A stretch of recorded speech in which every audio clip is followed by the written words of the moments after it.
Do you ever feel like you're just wrestling with stress, distractions, and a world that feels completely out of your control? What if the key to a calmer, stronger mind wasn't some new wellness trend, but ancient wisdom from a Roman emperor written almost 2,000 years ago? This was a man who stared down war, a deadly plague, and political backstabbing, yet somehow managed to keep his inner peace. That emperor was Marcus Aurelius, and his private journal, which we now call Meditations, is basically a user's manual for the human mind. He wasn't some philosopher tucked away in a quiet study.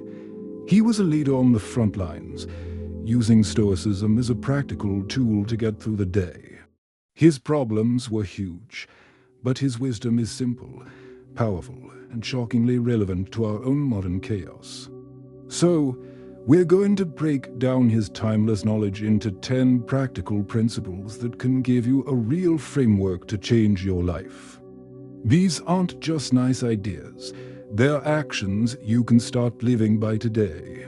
Principle 1. You control your mind, not outside events. The first and most important Stoic principle is this: get crystal clear on what is and is not in your control. So much of our anxiety and frustration comes from trying to manage things we have zero power over: traffic, the weather, what other people think, the economy. Marcus Aurelius saw that the only thing you have real control over is your own mind. You control your thoughts, your judgments, and how you choose to react. A popular phrase that captures his philosophy is, "You have power over your mind, not outside events." Realize this, and you will find strength. This isn't about being passive. It's about being smart with your energy. Think of an archer. You control your stance, your breath, your aim, and the moment you let the arrow fly. But once it's in the air, you can't control a sudden gust of wind. The Stoic archer doesn't get mad at the wind. They accept it and focus on making their next shot perfect. When you're stuck in traffic, you can't control the cars, but you can control whether you spend that time fuming or listening to a good podcast. The actionable step is simple but life-changing. Whenever you feel upset, ask yourself, is this something I can actually control? If the answer is no, then your job is to practice acceptance and shift your focus to what you can control: your response. This one habit is the foundation of inner peace. Principle 2. Draw the line on what matters. Building right on the first principle, this is about drawing a bright line in the sand. On one side are the things you control: your choices, your effort, your integrity. On the other side is everything else: the past, what other people do, your reputation, and how things ultimately turn out. Wasting energy and emotion on that second category is, to a Stoic, just a form of self-sabotage. The idea is to not waste a second on what's outside your control. Think about our obsession with social media. We post something and then spend hours anxiously checking for likes, outsourcing our self-worth to the whims of strangers. The Stoic approach is different. The goal isn't to get likes, but to share something you find valuable or beautiful. Your work is done the moment you hit post. The reception is not your business. This applies to your career, too. You control your work ethic in the quality of your work. You don't control who gets the promotion. By focusing on doing excellent work, you find satisfaction in the process itself, not in some external reward that may or may not show up. Here's a practical exercise. At the start of the day, list your worries, draw 2 columns, in my control and not in my control. Put each worry in its place. Now, mentally cross out the entire not in my control list, the other list. That's your to-do list for the day. Principle 3. Virtue is the only true happiness. For the Stoics, happiness wasn't about pleasure, money, or fame. The ultimate goal, what they call eudaimonia, is a state of human flourishing that comes from just one thing: living a life of virtue. And virtue isn't a stuffy, old-fashioned word. It's a practical code of conduct built on 4 key pillars: wisdom, making good judgments; justice, treating people fairly; courage, facing challenges; and temperance, mastering your desires. Marcus believed that external things can't make you happy or unhappy, only your character can. A person can be a billionaire and be completely miserable, eaten up by greed and paranoia.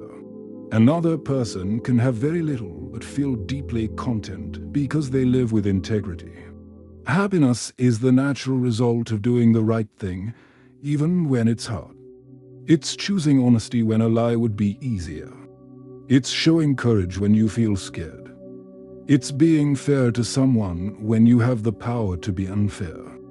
This is the only kind of happiness no one can ever take from you. To make this practical, pick one virtue to focus on for a day.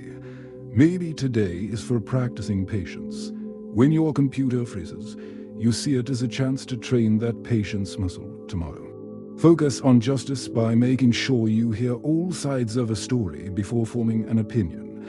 This turns your daily life into a training ground for your character. Principle 4: the obstacle is the way. This is one of the most empowering ideas in all of philosophy. Where we see a roadblock, the Stoic sees a new path. This idea is famously captured in the modern phrase, "The impediment to action advances action." What stands in the way becomes the way. The thinking is that every obstacle carries within it an opportunity to practice a virtue and grow stronger. The problem isn't the problem. Our attitude about the problem is the problem. Think of it like this: a log thrown into a fire doesn't stop the fire. The fire consumes it and burns even brighter.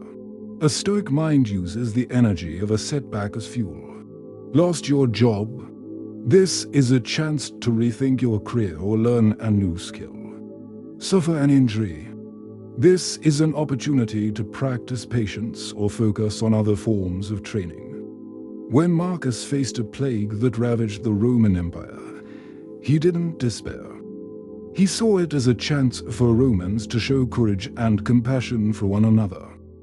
The obstacle became a test of their collective character. Here's your actionable step. The next time you face a problem, ask yourself, how can this challenge help me grow? What can it teach you? Patience, resilience, humility. By reframing the obstacle as a teacher, you turn it from a source of stress into a source of strength. Principle 5: live right here, right now. Our minds are constantly time traveling. We're either chewing on past mistakes or stressing about the future. The Stoics say this is a colossal waste of our most precious resource, the present moment. The past is over, and the future is not guaranteed. As Marcus saw it, we only live in the present, in this single fleeting moment. The rest is either behind us or ahead of us and may never even happen. There's a popular saying often attributed to him that perfectly captures this spirit. When you rise in the morning, think of what a precious privilege it is to be alive, to breathe, to think, to enjoy, to love. While that exact wording likely isn't in his original text, the sentiment is pure Marcus. We're always conditioned to want the next thing, but this practice anchors you in what you already have. Waking up is a gift. The chance to love is a gift. Recognizing this shifts your mindset from one of lack to one of abundance. The practical step is to start each day with gratitude. Before you grab your phone, just take 60 seconds to acknowledge the simple gifts of being alive. Feel the air in your lungs. Notice the warmth of your bed. Think of one person you love. This simple act grounds you in the present and sets a resilient tone for your day. We're halfway through, and if these ideas are already sparking something for you, take a second to subscribe and click the notification bell. We explore timeless wisdom like this every week to give you real tools for a stronger mind. Thanks for supporting the channel. Now, let's get back to Marcus Aurelius. Principle 6. Be strict with yourself, tolerant with others. This principle is a masterclass in emotional intelligence. It boils down to a simple rule he lived by: be tolerant with others and strict with yourself. It's a call to hold yourself to the highest possible standard while giving everyone else the grace and understanding you'd want for yourself. In our hyper-judgmental world, we usually do the exact opposite. We make excuses for our own bad behavior. I was stressed, I hadn't had my coffee, while harshly judging others for their mistakes. Marcus reminded himself that people will often be frustrating, ungrateful, or arrogant, not because they're evil, but because they're ignorant of what's truly good. He knew their behavior was outside his control. So instead of getting angry, his job was to remain virtuous and understanding. Think of a coworker who always misses deadlines. The normal reaction is anger. The Stoic reaction is to first look in the mirror. Have I always been perfect? Am I holding myself to this same standard? The focus then shifts to what you can control, managing your reaction with patience and upholding your own work ethic no matter what they do. This doesn't mean being a doormat. It means leading by example. To put this into practice, the next time someone frustrates you, pause.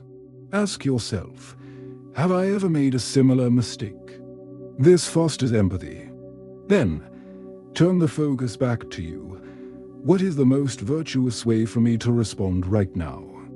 This might mean offering help instead of criticism, or just staying quiet instead of saying something harsh. Be a model, not a critic. Principle 7. Stop complaining and do what's necessary. Don't be overheard complaining, not even to yourself. This is one of the toughest but most rewarding pieces of advice from Marcus. Complaining is pointless. It doesn't fix anything. It just reinforces a negative, powerless mindset. When we complain, we're essentially saying we're victims. The Stoic goal is to be an agent, not a victim. He also advised focusing only on what's essential. If you can eliminate it, you will have more time and more tranquility. Ask yourself at every moment, is this necessary?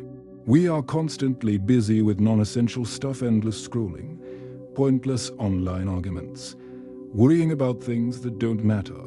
Complaining is the soundtrack to all of it. We complain about the news, our boss, the weather.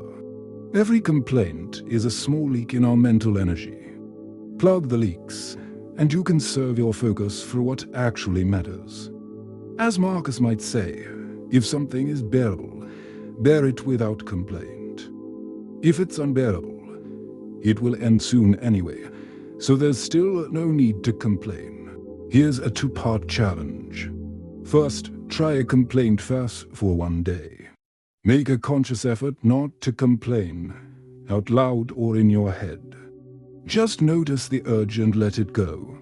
Second, throughout the day, before you start any task, ask yourself that powerful question: is this necessary? This helps you strip away the junk and dedicate your time to what's truly important. Principle 8. Remember, you will die memento mori. You could leave life right now. Let that determine what you do and say and think. This idea, known as memento mori, remember you will die, isn't supposed to be depressing. For the Stoics, it's a tool for living a better life. The awareness that our time is limited is what gives life urgency and meaning. It forces us to stop wasting time on trivial nonsense. Marcus saw death as a natural part of life's cycle, no different from being born or growing old. Fearing it is pointless. Worse, that fear makes us live poorly. We put off telling people we love them. We delay our dreams. We stay in jobs we hate, always thinking we have a someday. Memento mori destroys that illusion. It forces you to ask, if this were my last day, would I be proud of how I lived it? Petty arguments and chasing status suddenly seem ridiculous. As he put it, do not act as if you were going to live 10,000 years. Death hangs over you. While you live, while it is in your power, be good. To apply this, take a moment at the end of each day to reflect on the fact that this day is gone forever. Did you live with purpose? Did you act with integrity? This isn't about creating anxiety. It's about creating motivation to live fully, knowing that every moment is precious. Principle 9. Work for the common good, not for applause. For Marcus, we aren't isolated individuals. We are all part of a larger whole. As he beautifully put it, what is bad for the hive is bad for the bee. He believed we were made for a cooperation and that our purpose is to work together for the common good. But, and this is key, this service should be done without expecting any praise, reward, or recognition. The act of helping is its own reward. He asks us to think about a grapevine. It produces grapes year after year. Does it ask for a payment? No, it just does what a grapevine does. In the same way, when we do something kind or contribute to our community, we are simply fulfilling our nature as social beings. To seek praise for it is to miss the whole point. As he said, have I done something for the common good? Then I share in the benefits. The benefit is the act of contributing. In a world where every good deed seems to be posted online for a validation, this is a radical call for a selfless action. Your practical step is to do one act of kindness each day, anonymously. Pay for the coffee for the person behind you and leave before they find out. Pick up some trash at a local park. Offer helpful advice online without needing the credit. Just do something good for its own sake. Principle 10. Want what you already have. This final principle brings us full circle. In a world that's constantly telling us to want more, Stoicism teaches us to appreciate what we already have. Marcus gave this powerful advice. Do not indulge in dreams of having what you have not, but reckon up the chief of the blessings you do possess, and then thankfully remember how you would crave for them if they were not yours. It's a stunning mental exercise. Look at the things you take for granted: your health, a loved one, a roof over your head. Now, imagine they were gone. How desperately would you want them back? This is the antidote to envy and discontent. It doesn't mean you shouldn't try to improve your life, but it grounds your ambition in gratitude. Without it, getting more will never be enough. You get the new car, and you're happy for a week, but then you start wanting the next model. Gratitude breaks this cycle of endless desire. It lets you find joy right now, exactly where you are. True wealth, as the Stoics saw it, isn't having a lot, but wanting very little. To make this a habit, start a gratitude journal. Every night, write down 3 specific things you were grateful for that day. Don't just write "my family." Be specific. I'm grateful for the way my friend and I laughed so hard today. I'm grateful for the 10 quiet minutes I had with my coffee this morning. This simple act retrains your brain to scan the world not for problems, but for blessings. So there you have it. 10 principles from a Roman emperor that serve as a timeless guide to a better life. Let's recap quickly. You control your mind, not events. Focus on what you can control. Find happiness in virtue. Use obstacles as fuel. Live in the present. Be strict with yourself and tolerant of others. Stop complaining. Remember death. Help others. and want what you have. This isn't just ancient philosophy. It's a practical toolkit for building resilience and finding purpose in our chaotic world. But the power isn't in knowing these principles, it's in living them. As Marcus himself said, waste no more time arguing about what a good man should be. Be one. Which of these 10 principles hit home for you the most? Is there one you're going to try to put into practice starting today? Let us know in the comments below. And if you got some value from this video, please give it a like and subscribe for more wisdom that stands the test of time. Thanks for watching.